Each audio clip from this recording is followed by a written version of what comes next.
Are you kidding me? You look at the... What is art? Nobody really can answer that question. There are although some explanations that often describe it through aesthetic or idea and skills, or just the urge to create. Usually, the masterpieces are really complicated and with lots of layers of meaning. They take our breath with their size or skillful details, or look so simple yet bring so powerful ideas that change the course of the art with its existence. Some pieces even inspire new movements or bring down centuries of tradition. Also powerful and mighty and irreplaceable. But to understand them and appreciate them completely, sometimes we need to know at least something about the subject. The viewers can be attracted by the uniqueness of the beauty of some piece or the scandal that bursts around it. But some artists use one very powerful tool to connect with the audience, and it's the language of humor. Of course, there is no universal recipe for art and laughter, but yes, we are united when we laugh. We feel connected to the others that get the joke. Sometimes it's a joke that everybody gets, sometimes it's an inner joke. Sometimes people even get offended. I spend so much time on these projects.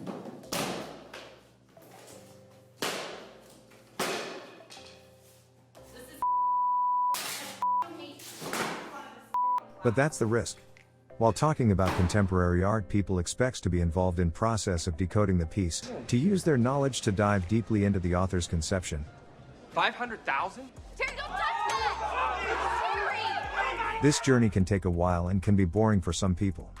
On the other hand, there are those art pieces that make you smile from the first glimpse. In some ways, those artists win their viewers in a blink of an eye. They take their attention fast, and after the first smile, there is an open door to their minds, where some new ideas can be seeded. Of course, pieces that use humor in their basis can be complicated and deep, but the thing that makes them different is the initial tearing down of the walls between the artist's mind and the viewers. You can call it instant crush if you like, but there is some magic if the audience is smiling the second it sees the piece. In this list, we will show you 3 of the funniest art pieces that are based on pure humor. No hard to swallow sarcasm or snooty jokes. Just heartwarming fun. Our list begins with a video art installation from 1997 by the artist Pippi Lottie-Rist. It shows a woman walking down the street, dressed up as Dorothy from Wizard of Oz and holding a giant tropical flower. The video is in slow motion and the sound is slow female humming. The first few seconds are mostly quiet and peaceful until the woman swings and smashes the side window of a parked car. The next thing we see is a policewoman with a happy face greeting the violator. Besides the fact that the piece is soaked in feminism, it also sparks pure joy. Our satisfaction as viewers grows with every smashed window because we all know that feeling. Yes, Pippi Lottie-Rist clearly wants to crush the patriarchy, but this particular piece triggers in us that memory when we wanted to destroy at least one printer in the office. As human beings, we build our prisons and then spend centuries trying to escape them. That's why we feel happy to see that beautiful side of the revolution.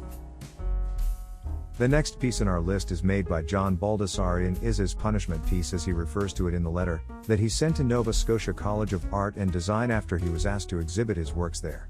"I will not make any more boring art" is a sentence that first appears in the Baldessari notes to himself.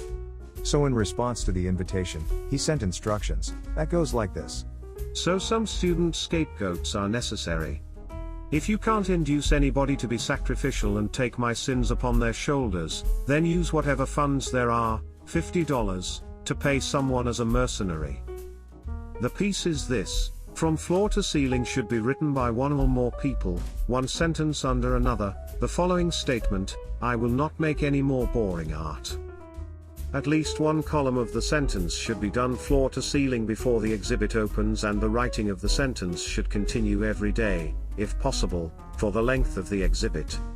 I would appreciate it if you could tell me how many times the sentence has been written after the exhibit closes. It should be handwritten, clearly written with correct spelling. To his surprise, they covered the walls. In the meantime, Baldessari made a recording of himself repetitively writing the same phrase in his own Venice Beach studio.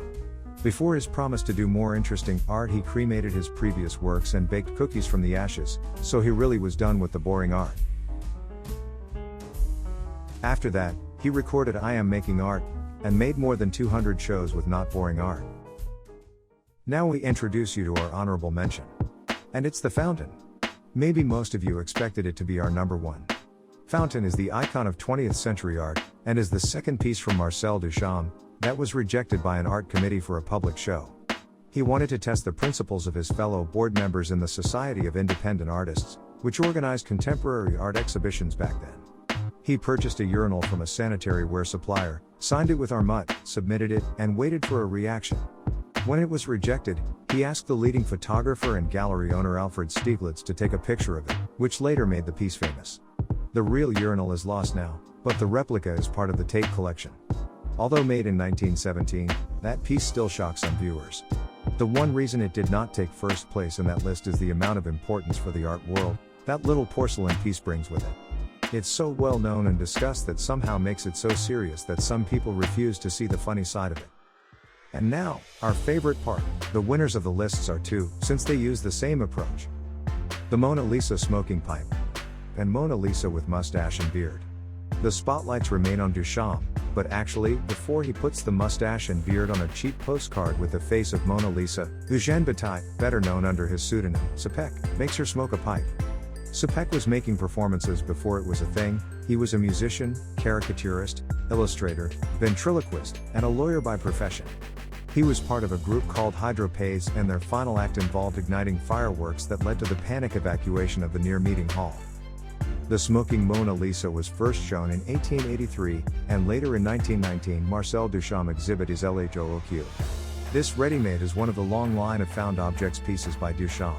The letters LHOOQ forms came from a sentence in French that refers to the hotness of the Mona Lisa. This piece is also iconic, like the fountain, but remains more playful in its nature. After Duchamp puts mustache on the most famous woman, other artists like Salvador Dalí made their interpretations like this self-portrait as Mona Lisa. He declared it as an act of Freudian rebellion against and vandalization of traditional female idealization. The fact that Mona Lisa remains outside of copyright protection makes it a target for more and more reinterpretations, which makes her popularity even bigger. People still find drawing beards, glasses, or pipes over popular faces funny, so that makes the manipulated face of Mona Lisa our undisputed number one, regardless of the author. Do you know other funny artworks that deserve attention? Write them down in the comment section. If you like our content, please hit the notification bell and never miss a video from us.